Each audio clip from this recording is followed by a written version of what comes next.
What's going on, guys? Welcome to today's video. As a doctor, a lot of people think we make a ton of money. So in today's video, I'm gonna break down how much I really make as a family medicine physician.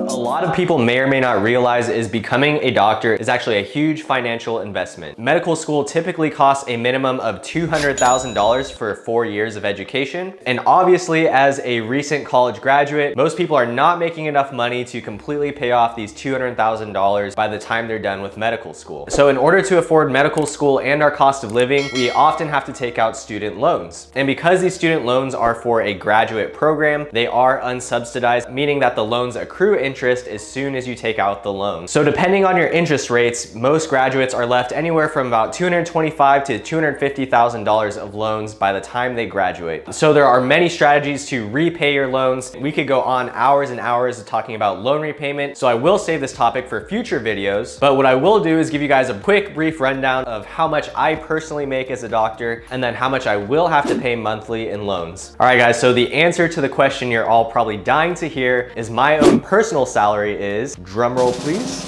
is $54,000 for the entire year. Wake up to the, wow. Wake up to the money, turn me right on. You look like you got just with no lights on. What, man?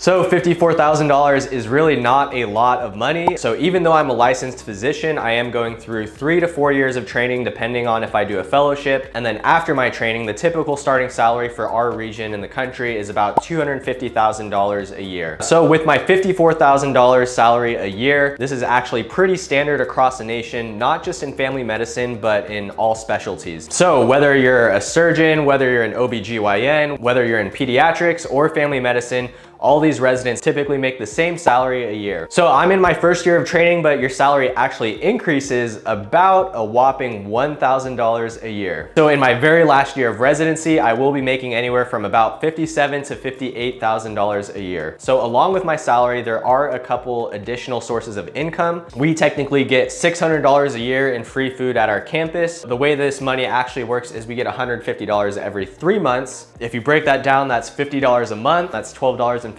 per week. And we usually work 6 days a week. So if you were to buy food every day, then that would leave you with about a little over $2 a day to spend on food. Now, granted, our cafeteria food is pretty cheap and we do get like a small resident discount. Definitely not a lot and definitely not enough to pay for all of your food, but the cafeteria food isn't the greatest to begin with, and we make enough money to where we can buy our own food and supplement with that, but we do get that free $600 in food credit. In addition to the $600, we get $500 a year in continuing medical education. So it's really just a $500 that gets deposited into our paycheck and we can spend it on whatever we want, but it's recommended that we spend it on any kind of conference travel, any kind of study materials we want, or any other resources we feel like we need for continuing our medical education. Like I said, $54,000 is technically what we were quoted when we signed our contract, but we can further break that down and see how much I'm actually getting paid per paycheck before taxes and after taxes. Into my employee self-service account, we can go over my payroll right here, and then we can see how much I'm actually making per paycheck. There are some weird months where you will get 3 paychecks per month, just because we do get paid bi-weekly and then just the way the weeks fall. And if we do have that 3rd paycheck in the month, we do make a little bit more.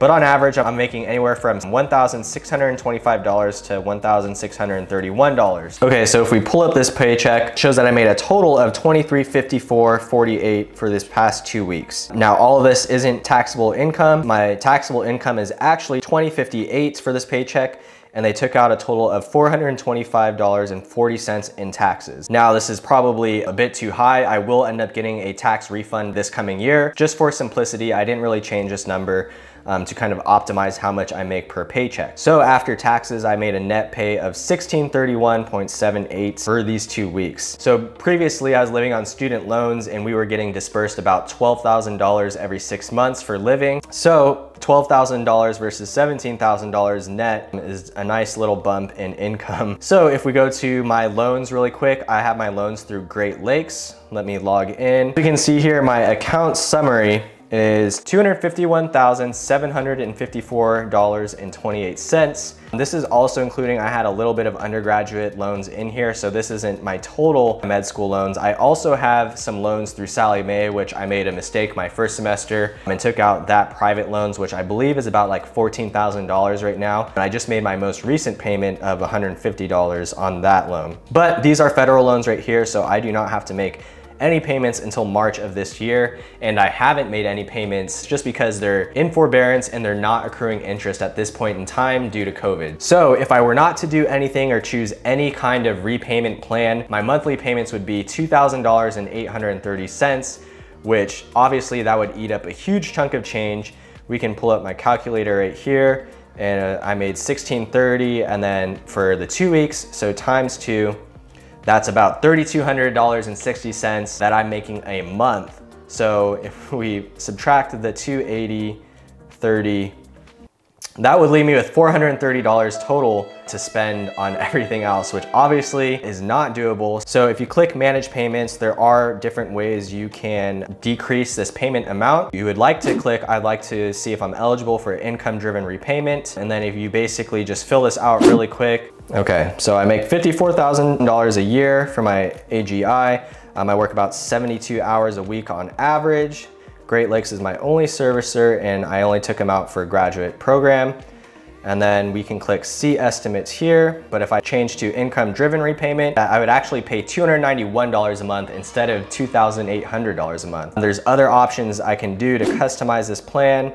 And if I click here, there are other options like Repay-E, which is also $291, or income-based repayment, which would actually be $437. So these are all things that are very confusing. Will take more time to discuss in detail. So if you guys want to know more about all these repayment plans, make sure you guys comment down below and we can do a separate video on that. But this would take quite some time to explain. So we're gonna save that for a future video if you guys are interested. So $291 is much more palpable. And if we pull out the calculator here, 1631 times 2, and then minus 291, that would give me $2,000.971 for my monthly expenses, which is definitely a lot better and a lot more palpable. Like I said, I'm still trying to figure all of this out and what would be the best payment strategy for me. And then of course, I'm not paying for everything on my own. My wife has her own income and she's helping pay the daily cost of living and all that things like that. But she does have her own personal loans as well for going to nursing school. We are in quite a bit of debt and we'll have to live pretty modestly for the foreseeable future. But anyways, guys, I hope you guys enjoyed this video. If you guys want me to cover more financial topics like loan repayment strategies or loan forgiveness or things of those topics, make sure you guys comment down below. I'm still learning a lot of this information myself, so if you guys have any helpful tips, make sure you drop them down in the comments below as well. Don't forget to like the video, comment, share, subscribe. All of these things help the channel grow. And obviously, the more the channel grows, the more people we can help through this content. But anyways, thank you guys so much for watching, and I'll see you guys next time.